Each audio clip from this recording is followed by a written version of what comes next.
Hello, everyone, and welcome back to another episode of Feeding Curiosity. I'm your host, Eric Wenzel, as always. On today's episode, I'm joined by Jordan Chris, and we are deep diving into the film The Batman, directed by Matt Reeves.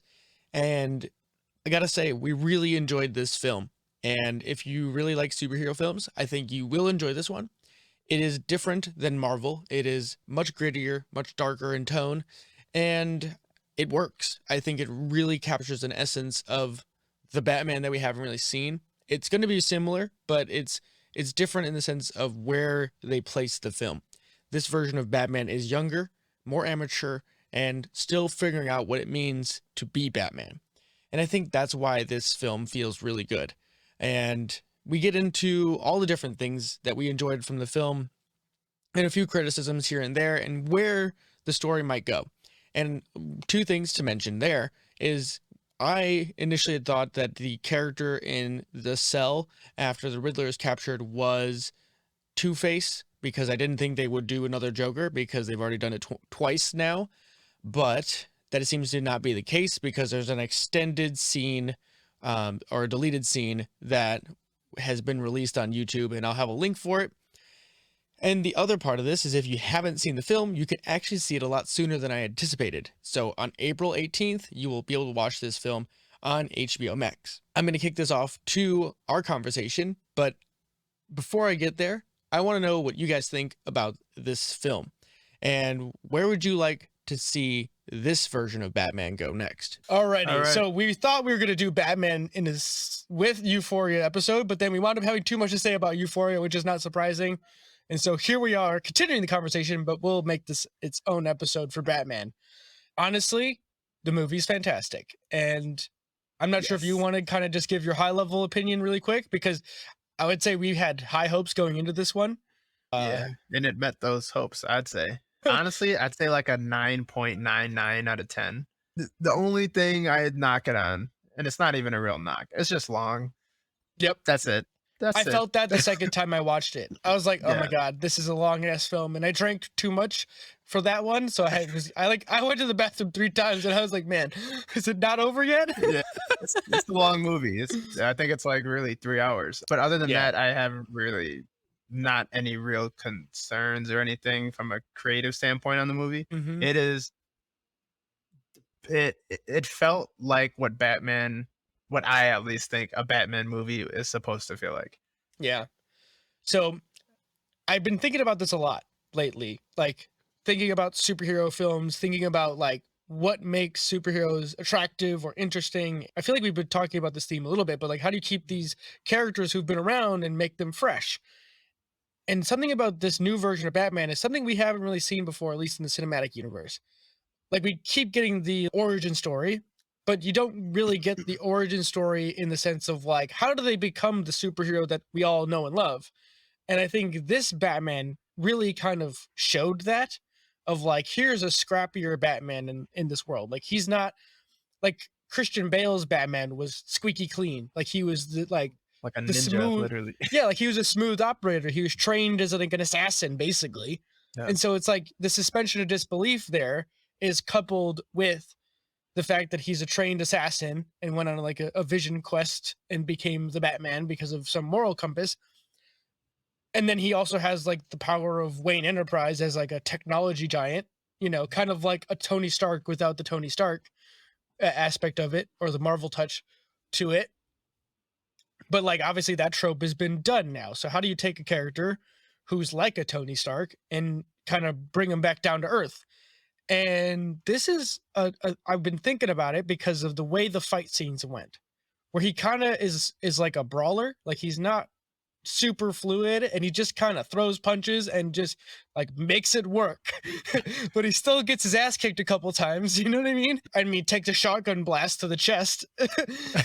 and so my connection here is this version of Batman is like the Daredevil of the DC universe. So I don't know if you've watched the Netflix version of Daredevil. I'm not. You should watch it. It's fantastic. It's really good. I don't know if it's on Netflix anymore. I think they actually just removed it. So On Disney Plus now. Is it on Disney Plus now? I didn't know they Yeah. moved it. If it's not yet, it will be. But Okay. I hadn't heard. I knew they were removing it from Netflix, but I hadn't heard if they were actually going to put it onto Disney Plus. Mm. But if they did, awesome. You should go do it. If not, you can actually buy it off of Amazon. That's how I got it. I wanted to Gotcha. make sure I had some of the access to it because I've like they're legitimately some of my favorite like superhero series, but also like Really? from an action standpoint. Like it's Hmm. really gritty and nails the dark like underworld of like crime fighting bosses. Right. That's why I'm like like there's a lot of layers going on here. But Right. to me, like what sets it apart though is you have Batman in this version. He's kind of like instead of going any route toward Playboy, he's just like I'm just going to use my parents' wealth or my company's wealth to just be a gearhead and solve this problem, which is crime in the city. And Daredevil is the guy who's perpetually broke, but still wants to fight crime, but has a more refined version of what justice is because he grew up in Hell's Kitchen, which is a pretty historically shitty part of New York. And he's a lawyer, right? Yeah, he's a lawyer by So, training. So yeah, so he of course he's going to have more refined view of justice, but Right. also he's still a vigilante, so it's kind of confusing. Mhm. But I just kind of like thinking about this whole like category, and I'm like, whoa.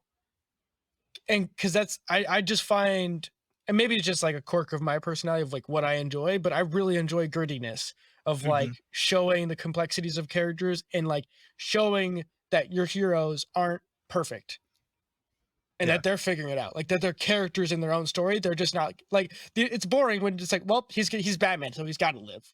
Yeah, and it's because they're grounded, right? I think we mentioned this when me and you saw it on whatever day that was. I think that was opening night, right? I think why something like Batman and maybe something similar, like maybe Punisher, Daredevil, like you said, stuff like that. I think it works because you can ground them, and your suspension of belief only has to go so far, right? Yeah, With the Nolan Batmans, it's still more grounded than say Superman, right? yeah. But even for this one, it's like, oh, you can even pull it down even more.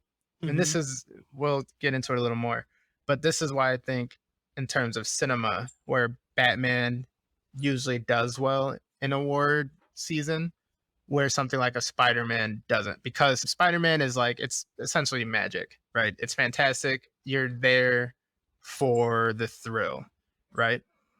So you are for Batman, but this is like, you don't have to do much work to buy into the world, right? A little bit, Yeah, obviously, because it's a dude walking around in a bat suit and a cape with this amazing, like, you know what I mean? It's still a little bit like, okay, this shit, like a little bit, but it's a lot more like, oh, this feels human, yeah. right? Like It's getting bit by a spider or being right. from planet Krypton and the sun giving you power and you can fly faster than anything. It's like, okay, you kind of have to just buy into it. You just have to say, cool, got it. Let's move on. Right, right. And so this is where Spider-Man doesn't well because it doesn't take itself too seriously necessarily. Where, Yeah. you know, I can see something like a Superman. Like it's really hard to make a dark Superman. Like you It's know what been I mean? tried, but yeah, it's Yeah, not like the only way you make a dark Superman is where he starts going bananas and like murdering a bunch of people. You know what I mean? right. Like Because it's got to be at a weird scale. exactly, because like his stakes aren't the same. Like he doesn't stakes because he's virtually indestructible. So it's like, well, are we that worried that anything's gonna happen? And this movie, first time watching it, I was like, honestly, I don't know where they're going with this. I wouldn't be surprised if he dies. Right? Yeah, I Like, mean they kind of like showed that. Like they showed the humanity every time he was out of the suit because like you saw like the pictures of his back or like mhm. when he would have a shirt off, he'd have like the scars or bruises of just what's been he puts himself through, and it's like, dude, you gotta chill. Right. But yeah, I think you're spot on with the tone of this, they fucking nailed it. Like I the grittiness, it's dark, it's this like very obscure, for some reason always raining, but then it has a point at the Mhm. end of it because the city's flooded, so it And makes it sense. stops raining at the end of the episode, or the end of the film. It stops raining. It's like the perfect little like motif that's like subconscious if you're not Mhm. paying attention to it. Like it hits in the right buttons. Now they have hope, right? They have hope. Right. Stops raining. Oh, weird. you know. Um, but I mean, And they I thought nailed. like there's growth in this version of Batman, right? Like I felt like because of the way they were pigeonholing it to like, oh, this is the spirit of vengeance, right? And then it kind of transitions to something different, or like at least Bruce is learning. Like, wait, maybe I don't need like maybe vengeance isn't the highest thing here. like maybe you have to stand for something greater for people. Yeah. Because like I'm only one guy, because I'm like, if I only stand for this, then I'm gonna die, and it's never actually gonna change. And Right. like, what is the thing that leaves a mark? Right. And what's dope is so we're talking about voiceover in Euphoria. They nailed voiceover in this one too, because they like boxed the movie in with voiceover. Like you have the prologue, right, with the Riddler, and then when it starts, you have that little narration, which was fucking poetic as fuck. From Bruce, right? Yeah, from Bruce, and he's like, I think they were calling to like a Batman comic book. You nailed it. Yeah. I was looking into it, so that's why I know that. So like, pulling on that, but then his narration, he's like, that we have a symbol now. A little bit of exposition where I've been doing this for 2 years and crime is still going up. It's worse than it's ever been. That reminds you of like a noir film. I mean, they nailed noir. This was a noir movie. Oh yeah, 100%. The detective story. I mean, dude, the only thing you're missing is a trench coat. Instead, you got a bat suit. He has the cape. I know. I'm saying, like, he's basically there. But yeah, with the narration and then them saying that we have a symbol now, but it's not. It's the symbol is fear. You know what I mean? Like it instills fear in them, and like they think I'm in the shadows, but I am the shadows. That the idea of them just being afraid of the darkness is like that's his purpose, right? Because he's trying to instill fear. They took what Nolan put and flipped it on his head, and I don't know if they did that intentionally, but it came off that way, at least to me, because they're like, it turns out, I know we're jumping around, but he's like basically saying I'm using fear to stop crime. But in that same fucking sentence, he said it's not working because crime is higher than it's ever been. But he's saying in the shadows, people are afraid of the shadows, they're afraid of me, blah, blah, blah, using fear and vengeance. But then at the end of the movie, he's realizing like that's not what Gotham needs to get out of its cycle of crime that it's in. People need something to hope for, not to be afraid of. Yeah. I think you're spot on. And I think that's what makes Batman a really complex character, because I mean, he's got a lot of different sides of the character, but he's always been called the Dark Knight, and that's pulling in the Nolan theme. But I think in this one, I think that's where this is heading towards, like in a more holistic sense, not just from like a scope of 3 films like Nolan's became. I think this is becoming more of like, how does someone progress from like these different ideas from like a character of Bruce Wayne, where your parents get, senselessly murdered, and then that scars you, almost similar to Euphoria, right? Like we were just talking about, with like things that happen in your life that change who you are. And like Batman's scar is that he lost his parents and became an orphan. And so he's like, well, I don't ever want anyone to feel like I felt. So then he becomes Batman to right that. And he realizes, well, seeking revenge or vengeance on people like that is not going to bring them back or protect everybody. Right. And interesting. Does he call himself Batman like more than maybe once? I think he calls himself Vengeance the whole movie. I think he calls himself Vengeance, because I don't think he ever says Batman. He does at one point when it's like kind of towards the last act. He's like, I think this might be the end or something like that to Gordon, and Gordon's like, the end of what? He's like, the end of Batman. Yeah, I think that's the only time he refers to himself as that. Yeah, because I'm all I can remember is when Catwoman called him Vengeance mostly, and even Penguin, hey Vengeance, and he's like shooting. Yeah. By the way, holy shit, Colin Farrell, dude, round of applause. I saw the makeup. We're so jumpy, but this is what we do. Yeah. Dude, I saw the makeup side by side of him. I was like, are you kidding me? Dude, insane. Makeup team, round of applause. Yeah, seriously, dude. That was like his acting, the makeup. If I didn't know beforehand that was him, I would have had no idea that was Colin Farrell. Right? No idea. I can't even wait till the next movie when he's like the kingpin of that area. He's getting a spin-off series. Oh, okay. He's getting a HBO spin-off series. They got greenlit, they got canceled, and then I guess with the success, it got greenlit again. Can you imagine the producer like, hey, where did that Penguin show go? We need to run it. Right. But I'm excited for that, because I really liked him. I feel like people, I mean, obviously reasonably so, but the conversation is more on the Riddler. But I feel like Penguin and then Falcone were fucking awesome. Like I feel, okay, so I hated the Batman Forever, to be honest. It just wasn't.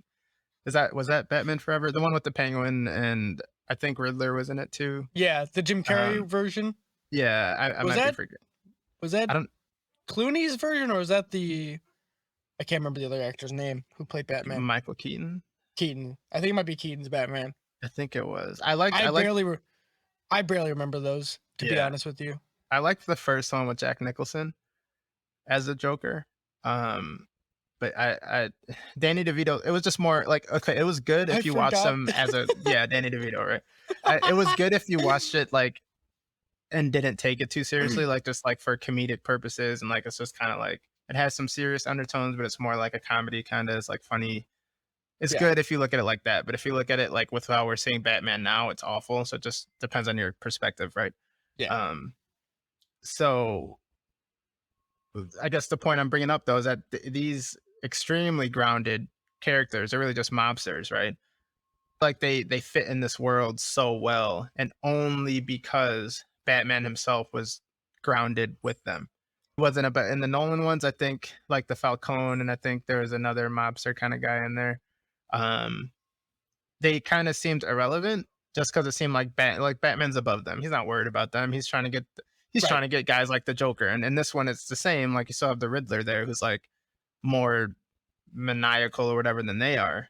But in some senses, it seemed like Falcone was the big bad in this movie. You know? This one was more layered, and I guess the right word is textured.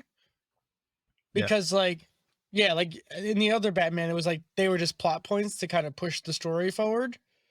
Whereas this one really did feel more like, what the heck? Like it's uncovering a plot, right? Like you're trying to figure out all these different pieces, and I mean, naturally, like you said, it was long, so there is room to trim here or there, Mhm. but that's probably one of the hardest things to do in a story like this that Yeah. has so much going on. But yeah, I would say that like they really nailed like the underground feeling. I Mhm. think like seeing how they did the club and how they showed some of the Catwoman scenes with like the pictures of just the different gangsters and stuff, and like showing like the same people all the time, like they weren't just faceless goons, even though they Right. were like realistically they were kind of faceless goons, but it still gave it more character. The typical superhero film of like, oh, okay, it just got the grunt guys, we just gotta beat up real quick and move on. Yeah. It's like we were more worried or concerned with, as an audience, with the underworld aspect than, at least for me, any other Batman iteration. Like it seemed like there Mhm. was that underworld aspect, but you were always worried about the bigger Right. thing above it. Like the Joker was always much more important than that. You know what I Yep. mean? People kind of thing. Yeah, but at this one, I'm like, it almost felt like the Riddler was like secondary to them, even though he was, ended up destroying the city at the end, or Right. flooding the city. So he became more, but not only until they were dealt with. Yep. You And know? that's why I equate this closer to a Daredevil style like show Mhm. than, because the scope of it is more contained to, Right. like, even though it affects all of Gotham, it was focused around a very tiny portion of Gotham's underworld that caused this issue, kind of thing, and it reverberated outward from there. I would say some of the other parts of it too is like you didn't really see, like, Batman always has like this, like the suspension of disbelief, like why can Batman sit shoulder to shoulder to Superman, right? Mhm. It's a really good act that they do from the comic books to somehow equalize that and be like, oh yeah, he totally belongs right there, right? Mhm. Like when all intents and purposes, he should not be anywhere close to that. But Like, bro, you somehow don't they belong made it, here. yeah, like somehow they made it work. Like, talk about like Stockholm syndrome or something, but like, but in this one, it's like you really got the sense that it's like, oh, here's some rich kid who's really bit off way more than he can chew.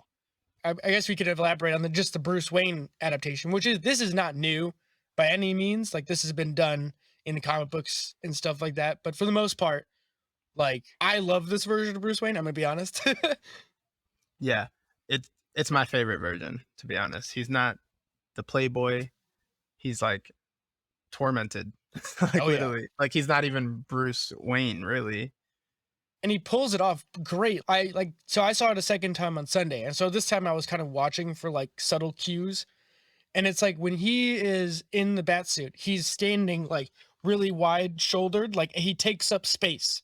Hmm. And like in the very first scene where he's walking through the hallway and you get the first person look of all the cops like looking at him like, who the fuck is this dude? Like, why is he here?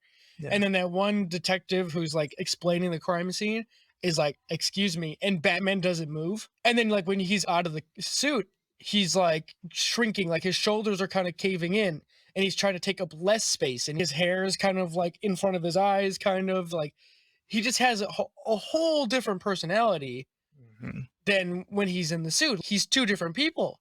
Hmm. It's Yeah. so wild. He is. He's pretending to be Bruce Wayne at this point. And I brought this up. I think that had it. Yeah, that was me. That was me, you, and Joe discussing. I think earlier this week. Yeah, we had a little text back and forth on it. Yeah. And I was like, basically, I was like, what's something that I think they did really cool here was that, like before with Joker, who's like, the biggest. Is Batman's like, if you say Batman, you think Joker typically, and he's always like, they're like yin and yang. So they're not the same, but they still need each other. It's like balance almost, right? Like you wouldn't have Joker if you're not Batman. What I think they did cool here is that the Riddler isn't his yang; they're the same person, right? They're literally they're both orphans, right? They both lost their parents. Now, obviously, Bruce is rich, and so like the attention was on the rich privileged kid, and then all these other orphans who went through that are forgotten about, right? But so when they're both themselves, or when they both are out of the suit, no mask, whatever, they're like shrinking, they're weird, all their personality flaws come in. Like you see when Bruce Wayne goes to the funeral and all these people are like, oh, it's Bruce Wayne. It literally looks like he's hurt. Like it literally, like them calling his name, he like grimaces almost. It like looks like he's in pain. And like all of them, like when he takes out his phone or whatever to like hand off to the valet, he like puts his back to all the camera guys and like, I'm not talking to you guys. Right. Like he's just uncomfortable. But then when he's Batman, even in that scene, when he sees Falcone and he turns to him, I think he forgets that he's supposed to be Bruce Wayne because he kind of stands up straight and then walks towards him. And I'm like, oh, he's like misplacing himself at this moment. Right. And that's why all the bodyguard people react like, whoa, yeah, they're whoa, like, buddy. Whoa. They're like, whoa, what are you doing, dude? Because he was like on a mission. He like forgot his place. And it's interesting because you get the same thing with the Riddler when he doesn't have his mask on. He's like, when Batman's like, oh, you're crazy, that's not what's going on, and he like starts crying and wailing. And then when he's in jail, like he's not the Riddler. When he's the Riddler, he's like more, I don't know, bravado is the right word, but more intimidating and like yelling, like it's he's more like more intense. menacing. Yeah, intense. Yeah. And so they're literally the same person. They both have the same goal. They're both aiming to stop the same things. They both become themselves when they're wearing their mask or in their persona. They're the same person. Now it's the same person. They just like went a different direction. Right. Yep. I also think too, that whole scene where they're like in the cell, they're like, it's like this really intense moment where you think you're led to believe the Riddler knows who Batman is.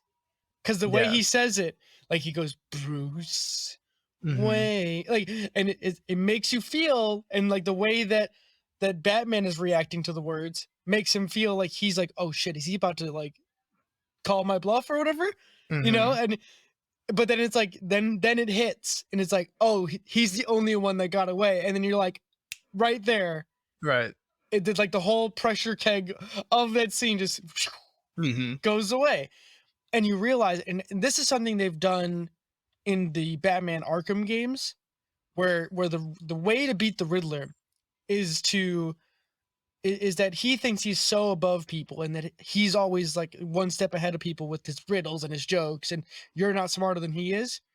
But then when you turn the tables on him and you tell him he's insane, he loses it. Yeah.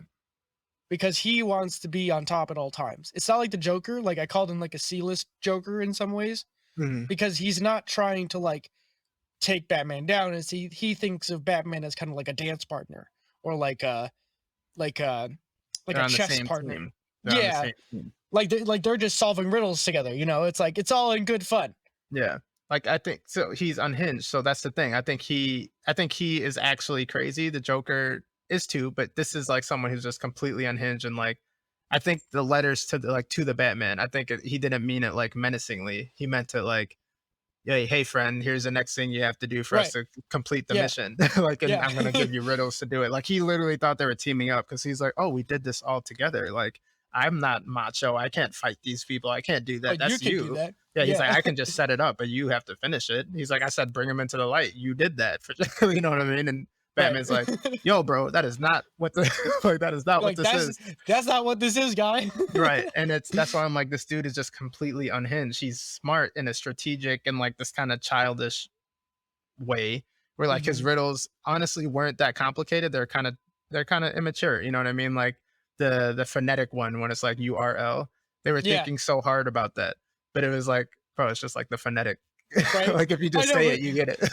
when they said URL, and I was like, wait a minute. Like it like clicked. I felt the piece. I was like, God damn Yeah. it. And it's like, oh, it's like he was almost being like, yeah, like I'm gonna make you guys think this is so complicated, but it's really fucking simple if you just think about Right. it. You know what I mean? Like the tool. Batman thought it Mhm. was a fucking gardening tool, and the guy's like, "Oh, it's for carpeting." It's like, "Oh, fuck." Right. You know what I mean? But I really this was okay. This was my favorite Batman villain, honestly, by far. Now that I like, the more I think about it, and when I just saw it Mm. recently, the more I see him, I'm like, this was it. He didn't feel like they never fought. They never really saw each other face to face outside of that moment in the Oh, prison. they didn't fight. Now that I think about it. Yeah. It's like it wasn't like a Yeah. macho, like Batman gonna assert his dominance because he's a badass. It was like literally a detective versus strategist. But you know Yeah. what I mean? And it was more of a dichotomy where it's like they Batman was seeing, or I guess vengeance, whatever you want to call him, was Right. seeing what his failures in his immaturity as what he was trying brought up. And I'm And he like, still technically failed, by the way. Like he he really still didn't failed. Yeah. like he did help, but he didn't prevent anything. Right. No, he failed 100%. But then by him failing, now he realizes what he has to become. So he had to fail. It's 100% he failed. He did not figure it out the entire time that Riddler had a plot, and he's like, it was there the whole time. He's like, you could have seen it, and if you would have found out in time, Mr. Detective, you would have figured it out. Right? So he's just, but it's showing that he is, I mean, he's only been doing it 2 years, right? He's immature. He's not the Mhm. cleanest fighter. He's nailed the fear aspect and like, I'm going to dominate you. But he's not this tactician. He's not like, I'm gonna sneak in. And I mean, okay, he went into the club 3 different times and did it 3 different ways. Until the end, did he say, I'm gonna sneak in here? You know what I mean? Like the first Right. time he's just like, you know who I am. And then So tries to fight his way to the penguin. Like, right. So the thing that I kind of thought of, that I was like, why did this scene happen? And it's the whole part where, Bruce kind of figures out that his dad might not have been the squeakiest clean of characters that he either knows of, or at least the whole city thinks of. And so then he's basically led to believe that he's got to go confront Falcone, because he's like, wait, you worked with my dad this whole time? And I kept thinking to myself, I'm like, why the hell would you go talk to this dude? Because he's a mobster, and he's going to lie the hell, like he's going to just lead you on, mhm. because that's what mobsters do. They're going to protect their own skins. Like he's not ever going to come out to you and say, yes, I killed your father, or like I got a Right. one up on your dad, because it's like, well, that guy over there, he was upset that your father came to me, so clearly it was that guy. Right. You know. Right. So I was like, why would he do that? But then my thinking was that he didn't know what the inner sanctum looked like, and he knew that there might be some sort of confrontation there. So you needed to be able to get in there under some pretense to be able to know what it looked like, just in case. That's a good point. And maybe that's me going a little too far and explaining it for them, but that's the only explanation I could think of as why that scene made sense. Otherwise, that scene was stupid, because they could have just had him talk to Alfred and be like, so can you tell me the truth or what? Yeah. And yeah, because I remember bringing that up, and like, I think when we first watched it, and I think I was stuck on the length, and I was just like, okay, this is long. Yeah, we were looking for ways to trim the film. Yeah, and I was like, it felt redundant to me because he like figured out about Falcone having been a part of it. Then he goes to talk to him. Then he goes to talk to Alfred. Then he goes to talk. You know what I mean? I'm like, okay, Right. like we're hitting the same three the same thing 3 times back to back to back. So I think that that might be correct why he went in there. He might have been like thinking ahead. Like that's the Um, only plot device I could like surmise as to yeah. why that could be useful. Yeah. What I personally thought was that his framework collapsed. So Mm. he didn't know what to do. So Ah, he was turning, because I mean his whole thing, the entire reason he became vengeance or whatever was because his parents were murdered. Then he's finding out, holy shit, my parents were like, whatever that video the Riddler said, like I think that was his mom's family like killed someone, and they tried to cover it up, and then a reporter uh, found out. yeah, I think his grandmother technically Yeah, murdered the someone. Arkhams or something like that. Yeah, Um, and so I think he was like, holy shit, like I thought they were good people that were murdered, but they were also playing into this. So I think his whole framework for what he stood for fell. So he was mhm, just like, I just need answers, because I think he didn't know where to turn. So that's what this last viewing, that's what I got from it. Like he was like desperate. And he was like, what yeah, happened? And then Falcone told him, and then he's like, oh, Maroni killed them. So then I think he was gonna shift. This complete speculation, right? But I right, think then he was gonna shift his focus and be like, oh, Maroni killed them. Okay, I need to focus on that angle right, of what's going on. And this is where I think he was selfish. I think he was a selfish, he wasn't a hero. He was just a selfish person seeking vengeance. And that's why nothing was getting better, because he was doing everything selfishly to avenge what had right. happened to him, but not to fix the problem. And that's why this whole thing with the corruption and Falcone ruling everyone, he had no idea about, even though he was trying to end crime for 2 years. But then the Riddler comes in and is like, bro, you're not looking in the right place. Like this Right. shit is deeper than what you think it is, you know? Honestly, shows why like the the struggles happen with Catwoman, because like he meets her and they have some sort of, I mean, the love part is a little forced in my opinion, A little, yeah. but like the actual story beats of it where they have some sort of connection because they both have some sort of skills about, navigating the underworld, right? Um and the same point is like he gets her involved and she kind of feels like, he's like, why do I feel like bait? And he doesn't respond. He doesn't know what to say because he knows it's true, but he won't Hmm. like let himself believe it. Like here he is pretending to be the hero, but he's using people because they can help him get to it. And then like he's like, stay on the DA, and she's like, no, I'm here for my friend, right? Yep. If he was really the hero, he would have helped her first, figure out what happened to her friend rather than staying on the DA for whatever reason, for whatever corruption thing that seemed to be unfolding at the time. Exactly. He had a chance to help save someone and didn't, because of his Yeah. own agenda. He wasn't a hero Man, is he at really? all. Dude, this is like the most backwards superhero. Now that I'm talking about it, it's like the most backward. He doesn't save a single soul, really. Well, he Yeah. does at the very end, but like up until that point, he's not really protecting people. Right. He's doing what he thinks he should do for himself. Really. Like really. He's like, oh, Hmm. like he doesn't see the bigger picture because he's wrapped up in his own pain and what he thinks. Yeah. And it took him until when he talks to Alfred, he's like, Yep. I thought I've conquered fear, right? I thought I've conquered fear, but I realized I'm still afraid of something, and that's seeing people like me go through something similar. So I feel Right. like that's when he's starting to realize, like, okay, this is bigger than just revenge. It's Well, it's bigger than that that. and losing people he cares about, because he cares about Alfred, and even though he doesn't want to admit it, he cares about Catwoman, or Exactly. what's her, Kyle, Serena, Selena, Selena Kyle. Selena Kyle, yeah. Which also she acted that perfectly. I feel like that was like one of Hmm. the best Catwomans I ever seen. Like I Oh feel like yeah, she felt like a feline. You know what I mean? I think Um, she nailed it in her delivery, and just I think her performance really like it further grounded the story, right? Because it mhm. gave another perspective on the underworld, right? Yeah, I mean, I feel like all the characters, they did a really good job of bringing them down to earth. I mean, even Catwoman, her mask was just like a ski mask essentially. Like Yeah, with she the didn't have this like, oval cut out of the eyes. It's like, yeah, and her weapon was just like acrylics. Like she just had like acrylic nails. You know what I mean? It wasn't like these metallic things. I'm not Um, gonna lie to you, I was like half expecting her nails to be broken at some point. yeah, right. And then like the Riddler too, even as a villain, like he was grounded in a sense. He was just a crazy dude who had this kind of like chat support group that he was asking them Mhm. advice, like how do I set off detonators or whatever, fuses or whatever he asked them Right. for.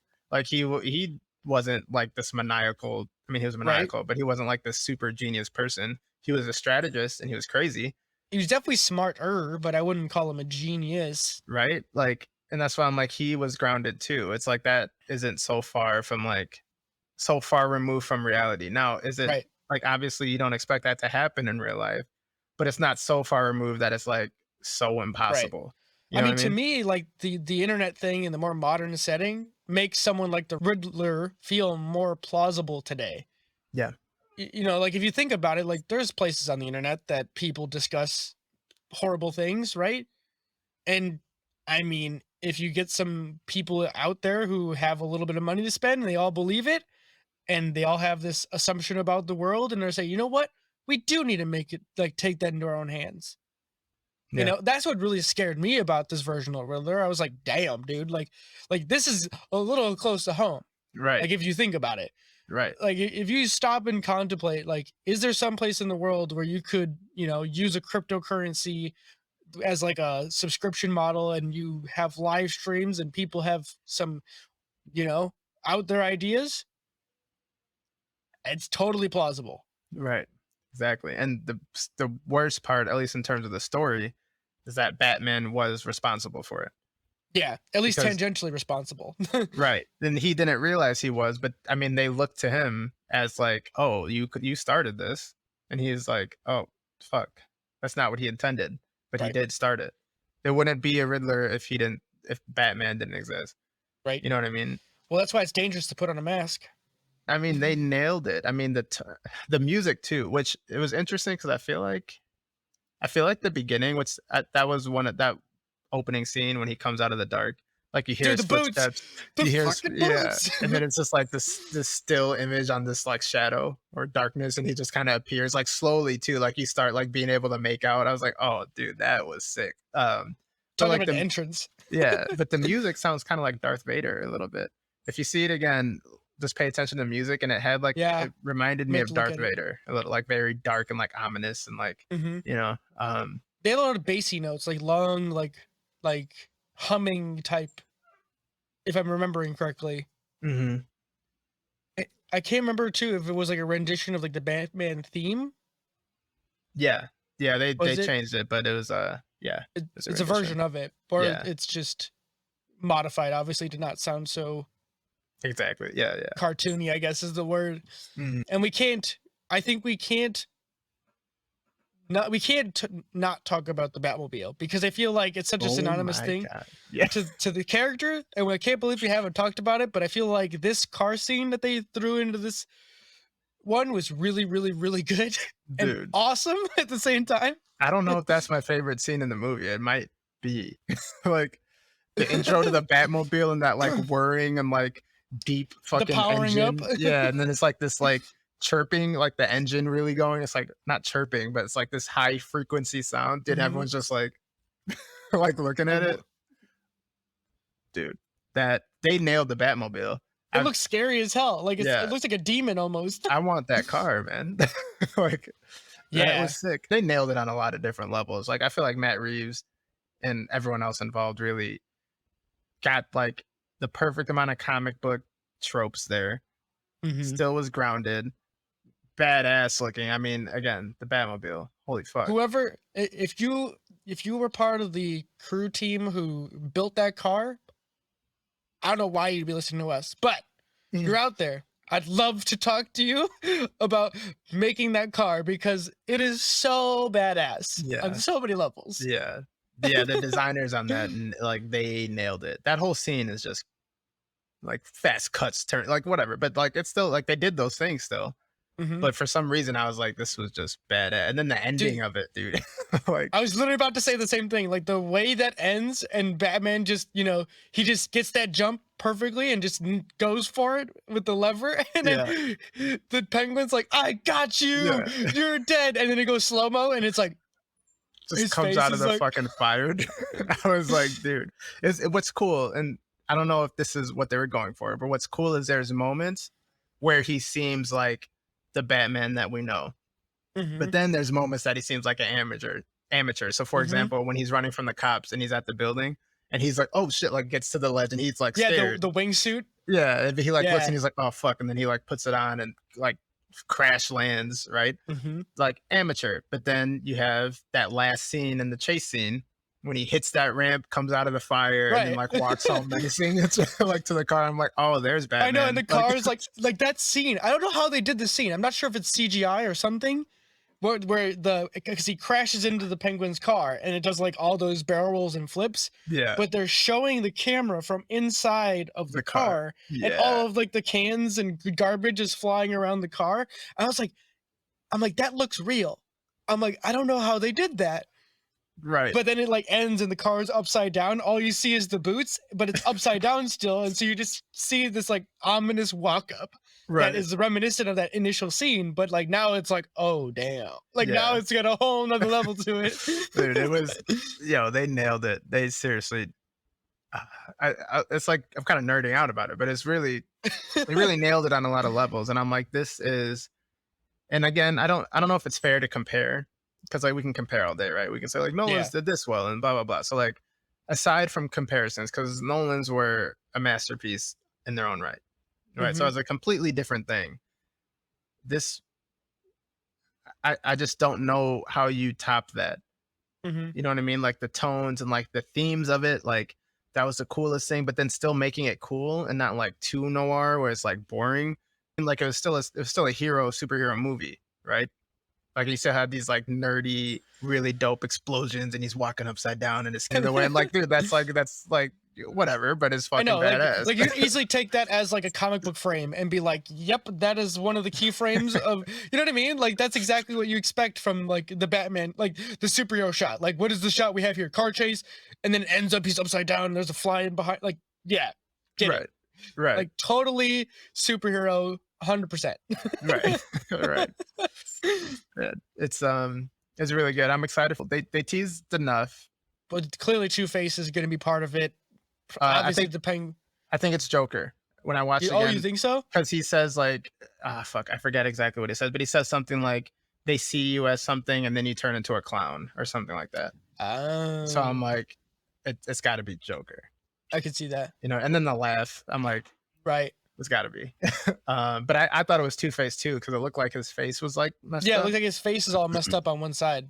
Yeah, so that's what I thought. I mean, unless they're gonna do something different and combine them or something, who knows? But maybe, who knows? It's their world, you know. I think it was really cool, and like you said about comparison, I think it's hard to place the comparison. Like that's what I was trying to get off in our little text exchange, but I didn't want to go. Like I would have wrote a novel if I would have actually responded. But my whole thing is that it's hard for me to look at like Nolan's thing. I have to look at it from what was that? Probably Batman Begins was 2005, maybe 5 or 6. Yeah. So it was a long time ago.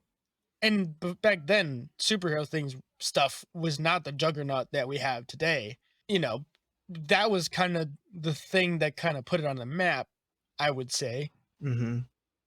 But I even rewatched it not too long ago, and I was like, this is more of like a generic action film more than it is it's a generic, or I'm saying generic.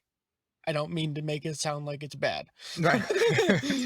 I'm saying generic in a sense of like, if you had to explain it to an executive who doesn't get superheroes and you needed to get your thing greenlit, that's what you would call it. Right. You know, I called it, well, you have, you know, orphan billionaire, you know, saves his home city. Mm-hmm.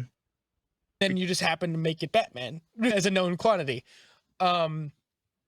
And it's not to say it's bad, but it's like you have to look at it from the perspective of when it was written.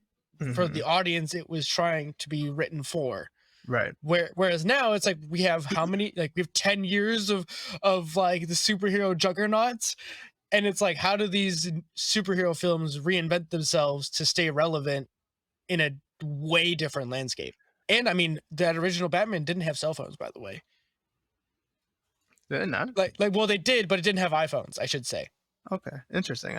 It's weird to think how long ago that came out. It doesn't feel like that long ago. 2007 is the inflection point. That is when the iPhone was released. So there is a noticeable difference in the technology styles of like how things are happening when you don't have cell phones, like smartphones, I guess you should say. That's cool. I mean, it's crazy because that came out really a long time ago, but it feels fresh to me still. I was like, another Batman? Didn't they just make? And then I was like, well, I guess that was a while ago. I don't really count the Affleck ones because I don't. Neither do I. I wasn't interested. I don't know what it was. There's something about it that didn't feel like Batman. He didn't have a solo one, right? I don't think he No, had a solo no, one. he didn't. I think it was just in the- all like Batman versus Superman, and then the Yeah. Justice League stuff.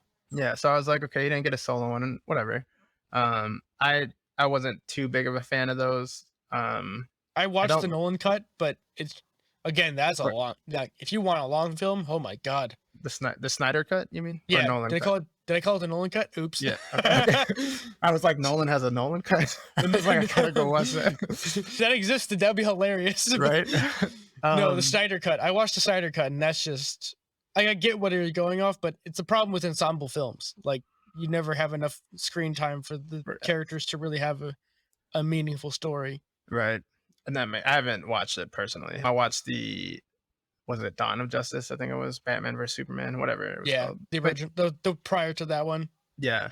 But I think that's why this one works because and maybe it's because of the Nolan one specifically, but it was able to kind of push the envelope in a thematic sense, Mhm. and become something more than just like they didn't need to tell us the origin. We know already, right? Right. But I'm it's so not, glad they didn't even touch on it. right? And it's like we got the origin of him becoming a hero, not him putting on the cape. And I'm like, that is, I think we said that already, but like that is Yeah. a little bit more interesting because it shows it. I think this was the first time I looked at like a superhero movie and felt like at the end of it, I'm like, oh, this guy did not understand the responsibility he tried to take up. As he failed and was like, holy shit, then he started realizing it, right? And Mhm. he was like, okay, I see what I have to do. Like, I see what I'm understanding what it is left to do, like what I took Right. up to do. Like this is what And- the symbol of Batman is supposed to be. Like Right. he's discovering what Batman is supposed to be as the film progresses. Right. And like even they even nail it at the end, the lady, or I don't know if it's a girl or a woman, but he's like laying her on the stretcher and she like clings to him. Mhm. And I'm like, I think that's when it really clicks. He's like, I get it. Like I get what I'm supposed to be now. Like people need to like look for me for hope and not fear. Like everyone's just afraid of me. I'm this kind of like enigma, Right. you know. Well, and that's um, like it's telling too. Like the very intro of the film, even though he saves that guy from being mugged, like, He says, "Don't hurt me." Yeah, he's still misunderstood, Mm-hmm. or not. People aren't clear about his motivations, I guess. Right. And because he was like, I'm just pissed, I'm vengeance, and I'm gonna, you know what I mean? Like he's Mhm. kind of this angsty, and that, I mean, perfect while they're playing Nirvana, right? But he's like this angsty, like angry. I know he's not a teenager, but he feels that way. Like it seems like a kid who's just pissed off at the world, and he's just gonna beat everyone up. You know Right. what I mean? He's gonna beat the world in submission. Yeah. He's like, you took my happiness away. I'm gonna take it away from you too. Yeah. And like, I know he technically doesn't kill anyone, but that first dude he beats up has to be dead. I'm just saying. Oh, dude, he's like, he like breaks his shoulder or something, like Yeah. dislocates him. And he's like fucking pounding his face in. I'm like, yo, that guy's dead. Like, you Yeah. killed him. Like you killed that guy.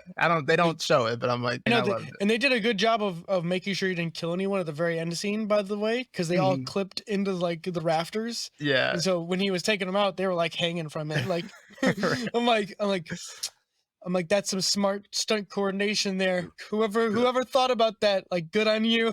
Mhm. But I do think someone got shot because he dodged out of the way, and like Oh, there's yeah. a guy behind, like he was getting shot at, so he like dodged, and then someone Mhm. else got blasted. I'm like, Yeah. I'm like, I guess you didn't pull the trigger, and there's this crossfire, but Right. And like collateral damage. Oh well.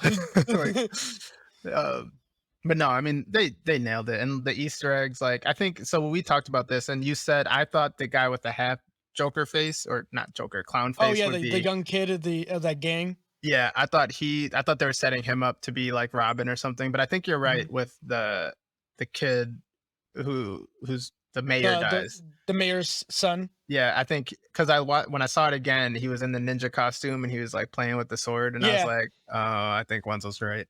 I'm like, Yeah. I think that's supposed to be Robin. He'll become the Robin. Yeah, I mean, we haven't seen like a modern day Robin yet, so they have I to, think- man. They have to. I think it would be a really cool idea to bring in a Robin character, especially in this like grounded take on like these superhero stories. Mhm. It's one of the things that kind of gets me excited about like Spider-Man eventually of like, oh, well, we already have it a little bit with the animated stuff with Miles Morales, but Yeah. I'd love to see the live action version of Miles Yeah. show up We'll get soon. it. And The- because the- it's like that's a cool aspect of these characters that we really don't get, right? Like a lot of these characters are really solitary, like I'm gonna take on the world by myself outside of Mhm. the large ensemble things. But like even Tony Stark and Iron Man, like they are pretty much lone wolf types. Right. And so it's like, let's give these characters the mentor aspect of like, how do you like train a guy who wants to take on that responsibility when you're like, I don't want you to take on this responsibility because it's fucking hard. And like, I don't want you Right. to get hurt, but Right. it's like, they're going to do it anyways. Right. So you might as well train them then.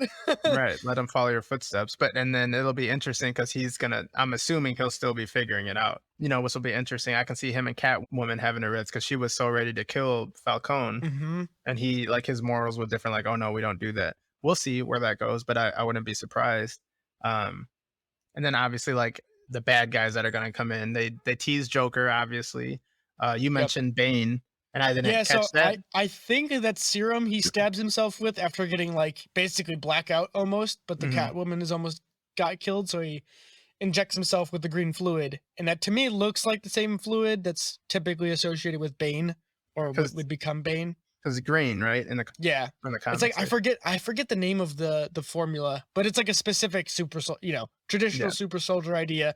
You know, you inject people with this and they become super strong and invincible. I mean, Yeah. realistically, Bane is like a juggernaut from the X-Men universe. Like Gotcha. there's so many parallels between the different the different universes. Like everybody has like a crossover Right. of like, oh yeah, okay, I see what Yeah. you did there. It's like, like oh, one they of you have a made it from Superman. yeah, like well you had that one, so we'll just make our own version of it. Yeah, it's like Iron Man is Batman, essentially. Yeah, in some sense, for yeah. sure.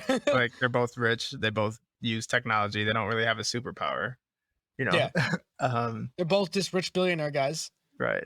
But yeah, man, I mean, I thought they nailed it. And again, I talked about this last time for Dune, Mhm. but that immersive theater experience is called Immersive Ice. I don't know how many Oh yeah, theaters the have it, theater. but fuck, if you can I'll have to find Google it, it and see if I can find it around here. because dude, it really changes like a cinematic experience. Like I saw Batman twice before I saw it here, and that was by far my favorite viewing. Like not even Dude, close. That's Not even amazing. close. Yeah. I don't know. Maybe it's just like we were talking about this and we brought it up a couple times, but like theaters are gonna die. But I don't know. I've been enjoying going to the theaters more now than I've ever enjoyed going to the theaters. Right? I wonder. I like to think they won't, but I don't think they will. I mean, it's like our play's dead. I mean, it's obviously for like a select audience, but yeah. they're not dead. You know, there's No. people that'll pay to go see Right. it. Yeah. You know, I'm going to see a play. This is a tangent, but I'm going to see a play. I think next week. Bryan Cranston's in a play called Oh, Power really? Power of Sale. Yeah. I Nice. think that's what it's called, Power of Sale. Because that should be good. But yeah, I mean, That's cool. I think theaters will last as long as we have these blockbusters, especially. I think they'll be around because Mm-hmm. that's the way to see movies like this. Like the cinematography of this last Batman, you deserve to see that in a theater. The sound, Yeah. we saw it in IMAX, and like that That whole was chase worth it. scene, it was like rumbling, like I felt it in my like soul. The sound of like the engine of the car going off and it just Right. It's like, dude. It's crazy. It's crazy. So also too, like going back to the like parallels of different characters. I thought the Batcave in this version had more character than previous Mhm. ones. Like you didn't see it too much of it, but like every time he was back at home and they showed scenes of like more like setting scenes of like the camera would pan on something in the Batcave area, it would show you bits and pieces of things that he was working on, Oh, and really? like you'd see like you saw a part of like either a prototype or like before that engine was installed into the Batmobile Hmm. at one point, and I was like, oh cool, they're like giving you breadcrumbs of like this is what he's working on because he's got a motorcycle for most of it, and then all of a Mm. sudden the car shows up, you know. Oh shit! I didn't notice that. I And missed so that. to me it's like the parallels of Iron Man, where like most of the original Iron Man film was all inside of Tony's workshop, Right. and it's like majority of the setting is like, or majority of what you learn about the character is like the things he has in his workshop of like, oh, well, he's got, you know, different cars and like different robots or all these different things of like that inform you about the character, but it's more subconscious that you're not like taking a deep inventory unless you freeze frame it, obviously. But in the film, you're kind of just like, okay, this is saying something about the character I'm watching, Right. you know, and it's kind yeah. of the similar to in this sense of like the computer and like, you know, the printer stuff and the generic tech of like the atmosphere, I guess, is probably a better way to put it. Yeah. Yeah. No, that's a good point. I personally didn't notice that, but it does inform the character. And it goes to show you don't always have to put something in people's face to inform someone about the character. Like, it's already a long movie, but imagine if like Alpha was like, "What's this you're working on?" He's like, "Oh, it's a new engine for my Batmobile." You know, like you don't have to do that. Like, you know what I mean? Like someone that you noticed it, and then it comes up. I didn't notice it, but I wasn't like, they should have explained to me the Batmobile. You know what I mean? It's like he has a dope ass car, cool. Like, you know what I mean? Yeah, exactly. But that's yeah. the stuff I look for because like to me, it's like those little tiny details that are because even though they seem quote unquote accidental, someone had to think about why they're showing that to you. That's Yeah. where I go. You know what I mean? Yeah, It's yeah. like every scene has a point, or it should have a point, rather. Yeah. No, that's spot on. Everything's in a movie. Everything is there for a reason. Yeah, nothing happens by Should be. accident. Yeah, except for like the Starbucks cup in Game of Thrones. That was. Oh I my don't god. think- I think that might have been an accident, but who knows? Whoever was the PA or whatever there got Yeah. reamed. Well, dude, the script supervisor dropped. Like they probably got fired. I would imagine. Like, Oh, yeah. that's literally their job to look for that kind of stuff and like inconsistencies on scene. I mean, and the crazy thing is the editors should have saw that too. Someone should have easily been There's like, a lot oh, of we people. we need to roto that out real Yeah. quick. Like that's an easy rotoscope. Like it takes Yeah. 2 seconds to do. Like anyone who does YouTube videos could probably figure out how to do that Yeah, kind of Man. thing. a lot of people dropped the ball on that one. Yeah. Like But- how did that get through the QA or whatever you Yeah. call it? Like, jeez, man. But yeah, I mean, this show, like, I'm just really excited about talking about these films. Like, I feel like I get so much more appreciation for all the things we watch now because we get to talk about them in these long form things that we never really had done before. Right. And now it's like, oh, dude, like, look at how much more we're getting out of these films than just like, okay, let's just go watch it. Right. It's more than entertainment. It's like stuff to unpack. And it's like, oh, what is Yeah. this teaching us? You know, like, is this teaching us something? Is this trying to say something? Is Yeah. it just entertaining? It's It's art, cool. man. It's like, it's the point. It's the point of what it is. And it's fun. At the end of the day, it's just fun to talk about, you know? Yeah. It makes it just less of like, oh, hey, let's just throw it on and just be like, whatever. You know, and just mindlessly like watch something. But it's Yeah. more like, okay, so what is this thing trying to say? And like, you know, constructive criticism in some sense. Right. Because, you know, the more you do, the more you talk about it, the more people get ideas to hopefully refine the format. Exactly. Exactly. I don't really have anything else to say. I think we nailed it. No, I think we covered. I think we covered Batman. I think we covered it. So, I mean, the only other thing is to the next film or show that we're watching. I don't know. I can't think of anything. Maybe Kanye's documentary. I think that's you the gotta. only, You gotta. I gotta. watch that. It's great. I'm halfway through the first episode, Okay. and even that is. It's wild to think it's like his career started in the '90s. Giving Yeah. people a teaser here. Yeah. You look forward to this. Yeah. That'll be a fun combo. That'll be a really fun combo. Because so I don't finish- know too much about it, but I really do enjoy like, you know, where do the themes of music or like these monolithic figures, like, you know, everyone started somewhere. Yeah. Yeah. It's crazy because he had the wherewithal to say, I know I'm just, you know, no one really knows me, but I'm going to record everything. Come on. We'll talk Right? about Can it. you man. imagine? Can you imagine being like, hey, you want to film a documentary? I don't know if it's gonna go nowhere, but just follow me around Right. and we'll see what we get. I'm literally looking at him now. It's Wild. mind boggling, dude. It's honestly insane. I guess we should just pass up the audience. If you guys got any good shows / movies or what you're excited about, let us know. And maybe we'll do a deep dive / breakdown coming soon. Yeah. Yes, please. Because I'm currently needing stuff to watch. So Yeah. In the infinite backlog.